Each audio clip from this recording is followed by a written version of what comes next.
नमस्कार दोस्तों, stock market technical analysis के आज के इस वीडियो में मैं संजय आपका स्वागत करता हूं। हम लोग देख रहे हैं चार्ट पैटर्न। आज के इस वीडियो में हम लोग वेजेस देखेंगे। वेजेस जो है एक चार्ट पैटर्न है जिसमें दो टाइप के वेजेस रहते हैं। एक होता है फॉलिंग वेजेस और दूसरा होता है राइजिंग वेजेस। शुरू करने से पहले यदि आपने इस चैनल को सब्सक्राइब नहीं किया तो जरूर सब्सक्राइब कर लीजिए। हम लोगों ने अलग अलग टॉपिक पर वीडियो बनाकर प्ले लिस्ट में रखे हुए हैं। यदि आप टेक्निकल एनालिसिस पढ़ना चाहते हो तो इन वीडियो को आप देख सकते हैं। यहाँ पे आप देख सकते हैं कि वेजेस जो है वो कैसे होते हैं। यहाँ पे देखिए, यहाँ मैंने लिखा है फॉलिंग वेज और यहाँ पे लिखा है राइजिंग वेज। अभी फॉलिंग वेज तो कैसा है, क्योंकि वो नीचे की तरफ जा रहा है इसलिए हम लोग उसको फॉलिंग वेज बोलते हैं। ये जो पैटर्न बना है वो नीचे की तरफ हो रहा है, नीचे की तरफ जा रहा है, इसलिए हम लोग उसको फॉलिंग वेज बोलते हैं। और यहाँ पे देखेंगे तो ये जो पैटर्न बना है, ये जो दो लाइन के रेड और ग्रीन लाइन के बीच में जो पैटर्न बना है वो ऊपर की तरफ जा रहा है, इसीलिए हम लोग उसको राइजिंग वेज बोलते हैं। फॉलिंग वेज या राइजिंग वेज, उसमें एक कैरेक्टरिस्टिक्स देखिए कैसे हो रहा है कि इनिशियल जो स्टॉक का जो प्राइस का रेंज है वो रेंज बहुत बड़ा है इस जगह पे, और जैसे ही ये पैटर्न बनते जाता है, डेवलप होते जाता है, वैसे ही ये जो रेंज है वो कम होती जाती है। ठीक है, तो ये इसका एक इम्पॉर्टेंट कैरेक्टरिस्टिक्स है। यहाँ पे देखिए, पहले जो रेंज है वो बहुत बड़ी है, उसके बाद रेंज कम होती जाती है और उसके बाद स्टॉक का ब्रेकआउट हो जाता है। अभी यहाँ पे जब रेंज कम होती है तब आप ऊपर और नीचे जब लाइन मारोगे वो होता है उसका सपोर्ट और रेजिस्टेंस लाइन, या उसको ट्रेंड लाइन भी बोल सकते हैं उस पर्टिकुलर जोन के लिए। ठीक है, ये हो गया ऊपर का सपोर्ट रेजिस्टेंस लाइन और ये हो गया उसका सपोर्ट लाइन। अभी ये दो पैटर्न जो है आपको ट्रायंगल पैटर्न जैसे मिलते हैं, मगर ट्रायंगल पैटर्न और वेजेस में डिफरेंस ये है कि ट्रायंगल पैटर्न में आप देखेंगे एक तो सिमेट्रिकल ट्रायंगल होता है, उसमें जो ट्रेंड लाइंस होती है उसके ऊपर वाला सपोर्ट और रेजिस्टेंस लाइन, उसको देखोगे तो वो सिमेट्रिक होती है। यहाँ पे ऐसा नहीं होता, यहाँ पे जो ट्रेंड लाइंस है या सपोर्ट और रेजिस्टेंस लाइन हो नीचे की तरफ जा रही है फॉलिंग वेज में, और उसी टाइम पे राइजिंग वेज में सपोर्ट और रेजिस्टेंस लाइन जो है वो ऊपर की तरफ जा रही है। अभी समझ लीजिए कि फॉलिंग वेज जो है वो बनने के पहले मेरे पास यदि अप ट्रेंड है, ये जो अप ट्रेंड है उसके बाद स्टॉक का प्राइस नीचे जा रहा है और वो प्राइस का जो एक्शन है वो कॉन्ट्रैक्ट होते जा रहा है बिटवीन टू लाइंस, उस टाइम पे उसको हम लोग बुलिश पैटर्न बोलते हैं। मतलब प्रीवियस ट्रेंड यदि मेरे पास अप ट्रेंड है और उसके बाद यदि फॉलिंग वेज बनता है तो जो प्रीवियस ट्रेंड जो है वो कंटिन्यू रहता है। वैसे ही अप ट्रेंड है मगर उसके बाद जो स्टॉक का प्राइस है वो कॉन्ट्रैक्ट होते जा रहा है, उस टाइम पे यदि राइजिंग वेज बनता है, यहाँ पे फॉलिंग वेज बन रहा है, यहाँ पे राइजिंग वेज बन रहा है, यहाँ पे सपोर्ट और रेजिस्टेंस लाइन है वो ऊपर की तरफ दिख रही है, और ऐसे टाइम पे राइजिंग वेज जो होता है वो ब्रेकआउट नीचे की तरफ देता है। ठीक है, जब अप ट्रेंड है और उसके बाद फॉलिंग वेज मिलता है तो ब्रेकआउट ऊपर की तरफ देता है, और जब अप ट्रेंड है और जब राइजिंग वेज बनता है तो ब्रेकआउट जो होगा वो नीचे की तरफ देगा, इसीलिए राइजिंग वेज जो है वो बेरिश पैटर्न है। अब ऐसा भी हो सकता है कि ये जो फॉलिंग वेज है वो बनने के पहले मेरे पास यदि डाउन ट्रेंड है और डाउन ट्रेंड होने के बाद फॉलिंग वेज बनता है तो क्या होगा, तो उस टाइम पे स्टॉक का प्राइस जो है ऊपर की तरफ जाएगा। डाउन ट्रेंड है उसके बाद फॉलिंग वेज बना है तो स्टॉक ऊपर की तरफ जाएगा, मतलब ये बुलिश पैटर्न होगा। वैसे ही जब मेरे पास डाउन ट्रेंड है उसके बाद यदि राइजिंग वेज बनता है तो उसके बाद स्टॉक का जो प्राइस है वापस नीचे की तरफ जाएगा, और इसीलिए इसको बेरिश पैटर्न बोलते हैं। तो हमेशा याद रखिए कि जब भी फॉलिंग वेज बनता है, अप ट्रेंड में बने या डाउन ट्रेंड में बने, जब भी फॉलिंग वेज बनेगा वो बुलिश पैटर्न होगा, उसके बाद का जो प्राइस मूवमेंट रहेगा वो ऊपर ही जाएगा। वैसे ही राइजिंग वेज जो है वो बेरिश पैटर्न है, तो यदि अप ट्रेंड में बनता है तो उस टाइम पे स्टॉक नीचे की तरफ जाएगा, और जब डाउन ट्रेंड में भी बनता है उस टाइम पे भी स्टॉक नीचे की तरफ ही जाएगा।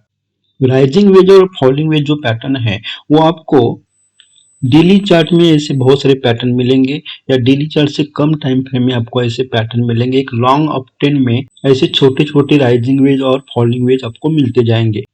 वॉल्यूम की बात करें तो यहाँ पे देख सकते हैं कि मेरे पास यदि समझ लीजिए कि अप ट्रेंड है उसके बाद फॉलिंग वेज का कंस्ट्रक्शन हो रहा है, उस टाइम पे रेंज बड़ी होती है, प्राइस रेंज बड़ी होती है, इसलिए वॉल्यूम यहाँ पे ज्यादा हो सकता है। मगर जैसे ही प्राइस रेंज कम होती जाती है वैसे ही वॉल्यूम जो है वो कम होते जाता है। उसी तरह राइजिंग वेज में भी यहाँ पे प्राइस रेंज बहुत बड़ी है, प्राइस का जो ट्रेडिंग रेंज है वो बड़ी है, इसलिए यहाँ पे वॉल्यूम ज्यादा हो सकता है। मगर जैसे ही राइजिंग वेज का डेवलप होते जाता जाता है वैसे वॉल्यूम जो है वो कम होते जाता है।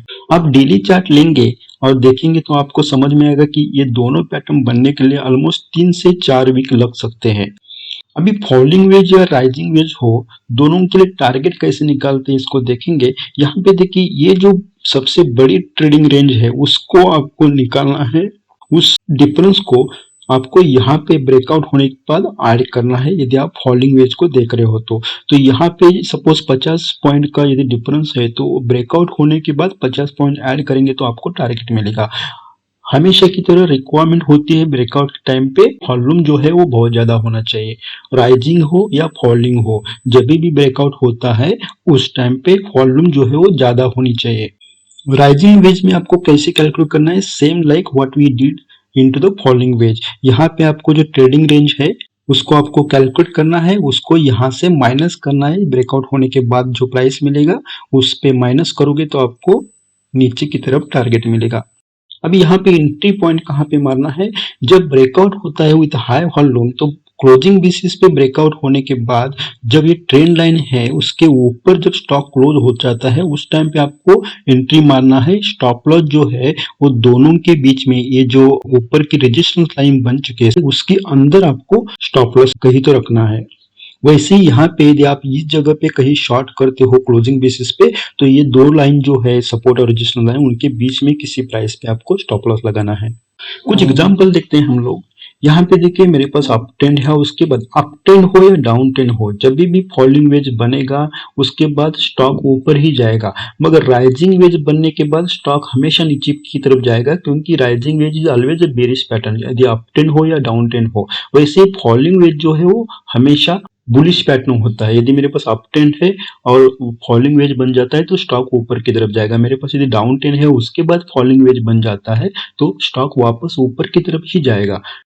मोस्ट प्रोबेबली आप देख सकते हैं ये जो फॉलिंग वेज है उसको भी देखो या राइजिंग वेज है उसको देखो, ब्रेकआउट होने के बाद स्टॉक का प्राइस देखिए कितना ज्यादा नीचे जा चुका है ये जगह पे और ये जगह पे कितना ऊपर जा चुका है। तो जब फॉलिंग वेज मिलता है उस टाइम पे आप यदि प्रॉपरली स्टॉक को मॉनिटर करते हो और ब्रेकआउट होने के बाद उसमें एंट्री मारते हो तो एक अच्छा खासा प्रॉफिट मिलने के चांसेस होते हैं शॉर्ट टर्म बेसिस पे।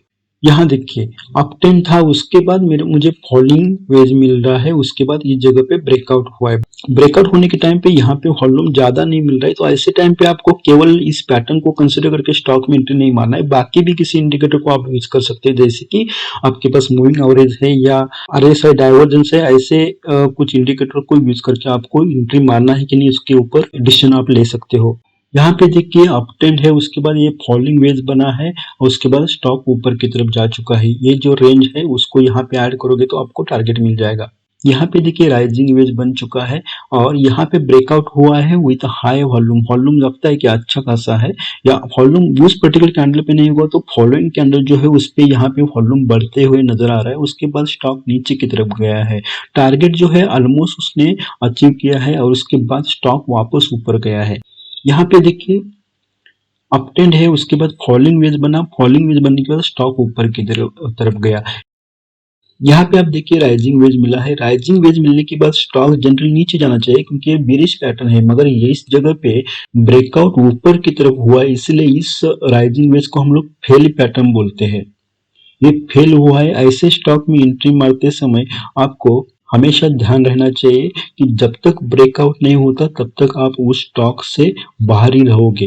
यदि आप ऐसे सोचते होंगे कि इस जगह पे ब्रेकआउट नीचे की तरफ होगा इसलिए आप पहले ही उसमें एंट्री मारते हो और शॉर्ट करते हो, ऐसे टाइम पे आप फंस सकते हो।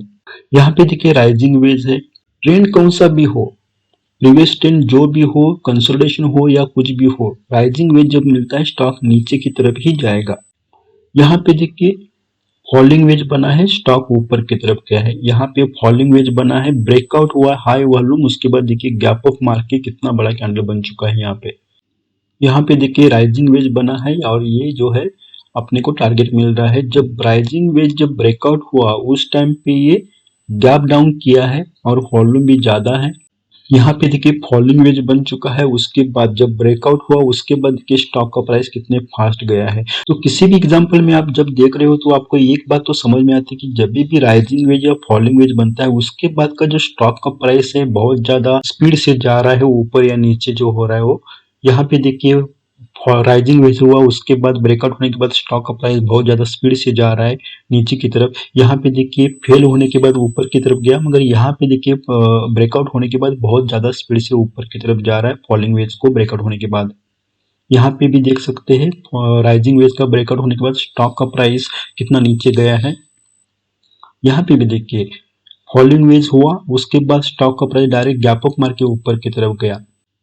यहाँ पे भी देख सकते हैं, यहाँ दोनों जगह पे हम लोगों ने पहले ही बोला था कि जब फॉलिंग वेज हुआ उसके बाद ब्रेकआउट होने के बाद स्टॉक का प्राइस देखिए कितने गति से ऊपर की तरफ जा रहा है, और यहाँ पे देखिए राइजिंग वेज के नीचे आने के बाद ब्रेकआउट बैक डाउन होने के बाद स्टॉक का प्राइस वापस ज्यादा स्पीड से जा रहा है। और डेली चार्ट है, 2-4 कैंडल में कितना स्टॉक नीचे आ चुका है देखिए। और एक यहाँ पे देखिए चार्ट लिया था मैंने बजाज इलेक्ट्रिकल का। यहाँ पे आप देख सकते हैं कि जब वेज बनता है, मैं वही बोल रहा हूँ कि जब भी फॉलिंग वेज बनता है उसके बाद देखिए स्टॉक का प्राइस ब्रेकआउट होने के बाद कितने फास्ट गया है ऊपर की तरफ, ठीक है। तो जो ब्रेकआउट होने के बाद कोई भी हो, राइजिंग हो या फॉलिंग हो, ब्रेकआउट होने के बाद स्टॉक का जो प्राइस है अगले कुछ दिनों के लिए, 4-5 दिन के लिए ऐसा पकड़ लीजिए, उसमें बहुत ज्यादा तेजी रहती है। दूसरा यहाँ पे देखिए ये चार्ट है, यहाँ पे फॉलिंग वेज है, उसका ब्रेकआउट होने के बाद देखिए स्टॉक कैसे ऊपर की तरफ जा रहा है। और यहाँ पे देखिए ये अपवर्ड वेज है जिसको हम लोग राइजिंग वेज बोलते हैं, तो उसको नीचे की तरफ ब्रेकआउट दिया, 2-3 कैंडल में ही उसने अपना टारगेट अचीव किया। ये जो ब्रेकआउट हुआ उसके बाद दूसरी कैंडल ने अपना जो टारगेट है उसको अचीव किया है। यहाँ पे देखिए फॉलिंग वेज है, अभी तक ब्रेकआउट नहीं हुआ, मगर ब्रेकआउट होने के बाद वो ऊपर की तरफ जाएगा। यहाँ पे आप देख सकते हैं मैंने एक ट्रेंड लाइन मारी है, तो ट्रेंड लाइन के जगह पे ही ये आकर एक रेड कैंडल बनी, तो आगे वाला जो ब्रेकआउट होगा वो ऊपर की तरफ होने के चांसेस है। तो आज के इस वीडियो में इतना ही। मैं आशा करता हूँ कि आपको समझ में आया होगा कि वेजेस कैसे होते हैं। तो thank you so much for joining me. यदि आपने इस चैनल को सब्सक्राइब नहीं किया तो जरूर सब्सक्राइब कर लीजिए, अपने दोस्तों के साथ इस चैनल के लिंक को आप शेयर कर लीजिए। इस चैनल को बनाने के लिए मैंने बहुत मेहनत ली है, तो मैं एक्सपेक्ट कर रहा हूँ कि आप इस चैनल को ग्रो करने में मेरी मदद कीजिए। Thank you so much for joining me.